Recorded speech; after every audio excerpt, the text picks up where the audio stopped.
Like and subscribe, or you will never get a girlfriend. What's up, guys, and welcome back to SkyDiverge. So today we will be taking a look at Dr. Phil trying to help this Fortnite addicted kid. I honestly found this really interesting. Use code SkyDiverge in the item shop, but now let's jump right into it. So we're going to be taking a look at this kid named Jake, and he's so addicted to Fortnite that he completely dropped out of school to pursue his obsession with video games. Anyways though, let's take a dive into his behavior and daily life and see what else he's up to.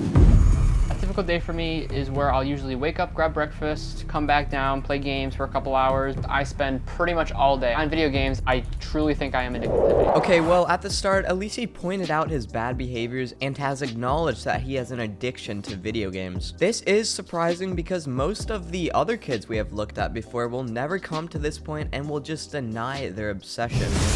This is my room. These are all my old consoles, usually from 2002 down to the 80s. We have the NES, the Super Nintendo, the Nintendo 64, and then the Nintendo GameCube from 2000. Wow, so you can clearly tell this dude isn't joking around. Seems to me like he's been into video games for a while now, and especially Fortnite. 2002.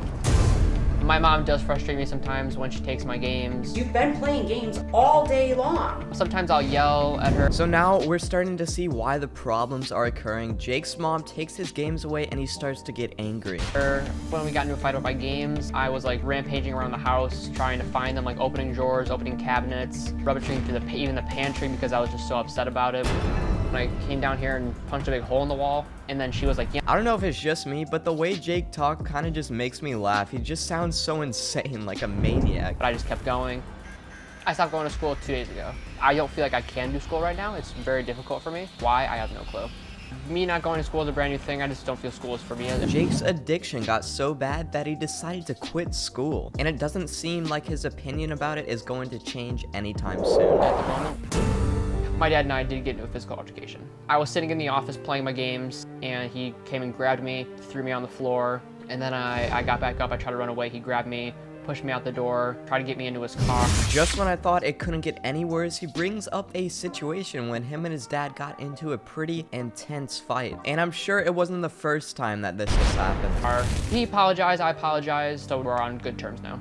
It does bother me that my parents are divorced. It's very upsetting to me, very sad. I have seen my parents fight before. I am bothered by it. It's kind of upsetting, but I would love to see my parents get back together one day. I just don't. You know, this bad behavior and this Fortnite addiction of his, it could have stemmed from his parents' divorce. Maybe video games are just his way of distracting himself from reality and his broken family relationships. I don't think it'll ever happen. We will be flying out of the airport to go to the Dr. Phil show. You enjoy your time in LA? So you'll most likely not be willing to go. Correct. So now the mother and son start to talk about going to the Dr. Phil show, and this is where things start to get even more complicated as Jake is refusing to cooperate. And that means if I try to get you to go in the car, what happens? Well, remember when Dad tried to get me in the car? He couldn't even get me in the car. I doubt you. Wow, okay, buddy, that was a nice one. I'm not even gonna lie. I myself was kind of shocked when I heard that. As well. Personally, I think I can solve the problem myself. I don't think I need to be on the Dr. Phil show, and I feel that this is a waste of my time. I'm not going. So at this point, we're gonna cut to the Dr. Phil show with the two divorced parents trying to solve this almost impossible problem of their teenage son. Both parents did agree that something needed to be done. And when that happens and parents agree, then we involve what's called a transport. So since both the parents agree to get Jake help, they're basically giving Dr. Phil and his team the right to do whatever they need to do in order to get Jake to the Dr. Phil show. We've just arrived at the family home. We're gonna go inside and meet our young man. So I guess the transporter's job is pretty obvious. He is to transport the team to the Dr. Phil show. Whether it be by dragging, carrying, or pushing Jake, they will do what they need to do. This is Mike. This is Laura. We're your handlers. Dr. Phil has cordially requested your presence in Hollywood. He would really like to meet you. Our job is to just kind of get to the flight, make sure we catch everything on time, make sure all your needs are met. Jake looks kind of in shock. He's sort of just staring the transporter straight in the eyes, and it doesn't look to me like this will be an easy one. What questions do you have? I'm good. Can I shake your hand? Sure. My name is Mike again. Yeah. So right now we are at the airport and we're heading off to LA? Okay, well, not as bad as I thought. Looked to me like the kid cooperated perfectly, and that's an extremely good sign. Going to the Dr. Phil show. Really enthusiastic about the whole situation, and that's always good. So now let's cut to the Dr. Phil show with the two parents and their son Jake this time on the stage. Jake does seem like a super nice guy to me. He's got good manners and is extremely respectful to Dr. Phil and realizes that there is a problem and it needs to be fixed, unlike some of the other people we have seen on the show in recent videos. What is it about it that appeals to you so much? I think it's fun to take my mind away from the real life, like tragedies and hardships, and I think it's fun to just get away from that and just hone in on that game. What did I say earlier, guys? I knew it. Jake loves gaming so much because it's a distraction from the reality of his tough life. Just last week, was it, that you got into a physical altercation with your father? Yes. How did that come about? I decided, we were out at the front yard. He tried to get me into his front car seat. And he couldn't get me in there and he fell on the ground. Okay, well that's pretty funny. His own father that looks a lot bigger than his own son couldn't even force Jake into his car because he didn't have enough strength. But how do you feel about the fact that you got into a physical fight with your father in the yard? It made me sick to my stomach. Yeah.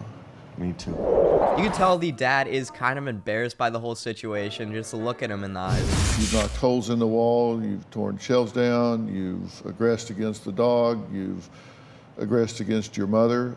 How do you feel about that? That, once again, is not acceptable. I feel awful about it. Well, that's quite a lot of behaviors that are just unacceptable, and I really hope Dr. Phil can help Jake out and get him back on track because he does seem like a really good kid. Now, when I get my games taken away, I feel personally I don't have control over my mind and what I'm doing, so. Do you go into withdrawal? I think So now let's jump to the next episode where Dr. Phil takes a dive into the young teen's mind and unravels the mystery of why he is addicted to video games so much. An addiction, it involves the pleasure centers and how you react to stimuli that bring. I wasn't joking, guys. They got like a whole screen of the brain display, and Dr. Phil is about to teach us some stuff, I guess, about the brain. And does the bar go higher and higher and higher where you have to have more and more and more? That's why when people are using heroin or cocaine or meth, a little bit is okay to start. Oh my, is Dr. Phil trying to relate playing video games to taking drugs? I think this is a bit excessive, and I find it pretty hysterical. Just look at his face while explaining this. He looks so serious. That with gaming, they're beginning to see the same sort of high, the same sort of anxiety and withdrawal. Okay, buddy, I mean, maybe it's similar in sort of an addiction way, but a lot of things are addicting. It's pretty simple. If you like something, you do it. If you like to play video games, you do it. But I can tell you right now, playing video games is not nearly as harmful as taking hardcore drugs like Dr. Phil over here mentioned. Convince us that this philosophy of his is 100% correct. Can address substance abuse, behavior, mental health concerns. And gaming addiction is one of the things that y'all have had to start facing and dealing with, correct? Correct, Dr. Phil. It's a symptom of an underlying cause and condition. And what we want to do is help Jake and help the family deal with that. Okay, well, with that out of the way, let's head back to see what crazy stuff Dr. Phil has to say next. Pain. He needs help with this. And you two need to up your game as I think he's kind of right, though. If this kid is this addicted to Fortnite and video games in general, they're most likely the cause of it, and it needs to be addressed as soon as possible.